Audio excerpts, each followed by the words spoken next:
My name is Robert Calloway. I'm 63 years old. 3 weeks ago, I walked into my own garage wearing the same flannel shirt I had slept in for 3 nights, watching my attorney hand my youngest son a certified check for $300,000 while my 2 older sons had already turned me away days earlier. I built this test myself. Faked financial ruin to see who my sons truly were when they believed I had nothing left to give. Before I tell you what happened next, please hit like and subscribe. Drop your city and local time below. I love knowing where you're listening from. Now let me take you back 40 years. To 1 truck and a storage unit off Route 9. And a wife who used to say you can tell everything about a person by how they treat someone who cannot do anything for them. I built Calloway Industrial Supply from 1 truck and a handshake deal with a pipe fittings company in Dayton by 62. We had 11 warehouses across 6 states and over 400 employees I knew by name. My wife Patrice passed 4 years ago after 31 years together. The kind of woman who remembered every birthday, every small hurt a person carried. I have 3 sons. My eldest, 40, a commercial real estate developer in Scottsdale with a wine room, and a wife who calls her dining table a statement piece.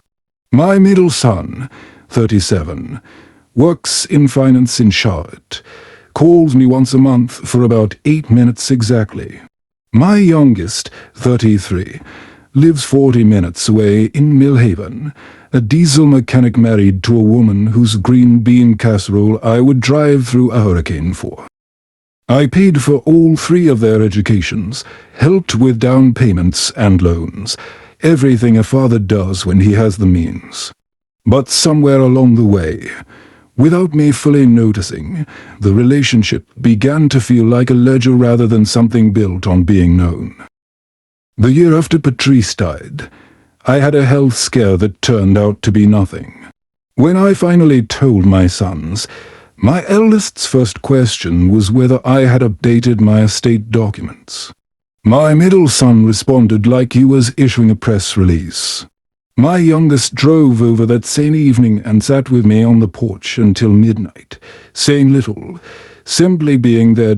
I spent another year quietly observing, watching how every conversation with my older son circled back to what I had and what I planned to do with it. My middle son once mentioned casually that a friend at a wealth management firm specialized in multi-generational asset planning, then emailed me the brochure the next day. My youngest, meanwhile, never once asked, telling me only, "Dad, that's your thing. You built it. Whatever you decide is your call." I decided I needed the real truth, not the version built from phone calls and holiday dinners.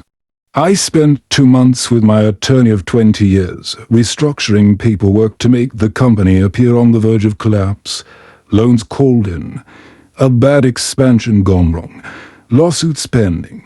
I moved my car to a friend's garage, borrowed an old Silverado, stopped wearing my watch, let 3 weeks of mail pile up in the foyer.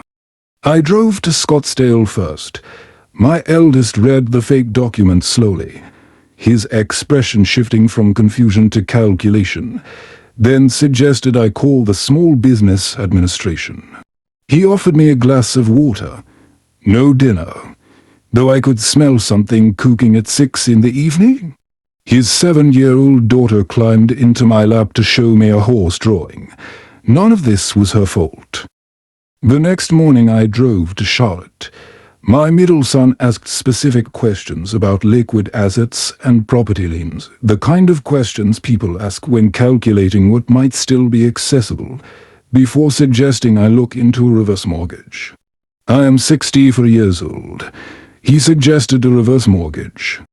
I nearly turned around twice before reaching Millhaven, tired, cold, questioning the entire plan. My youngest opened the door before I finished knocking, and whatever he saw in my face made him say, "Come in. Dad, come on," without asking a single question first. His wife was already setting an extra place at the table before I sat down. I told them the same fabricated story I told the others. My youngest read through it slowly, set the papers down, and asked only, "What do you need right now?" Not what happened. Not are these numbers accurate. Simply what do you need right now? I said I could find somewhere else to stay. He looked almost offended and said, "Dad, don't do that. You're staying here." I wish this had gone differently. I wish all three of my sons had responded the way my youngest did, without a single calculation crossing their faces. But wishes do not undo 40 years of watching money quietly change how people measure their own father's worth. The truth does ... I stayed for days. His wife brought home a peach pie because she remembered it was my favorite, and we laughed at the kitchen table until their dog Clementine started barking, confused by the sound. That evening on the back porch, my youngest told me he had done rough math and could help with living expenses. Not much, but something, because he and his wife wanted to give it. I knew exactly what that meant for their own finances. I told him I couldn't take it. "It's not your money to refuse, Dad," he said. "It's ours, and we want to give it." On the morning of the 5th day, I called my attorney and asked him to bring the real documents to Millhaven. He arrived at 10 with the folder he had assembled over 2 months of careful preparation, the actual estate plan reflecting everything I had decided across 4 days and 3 nights, and 1 peach pie.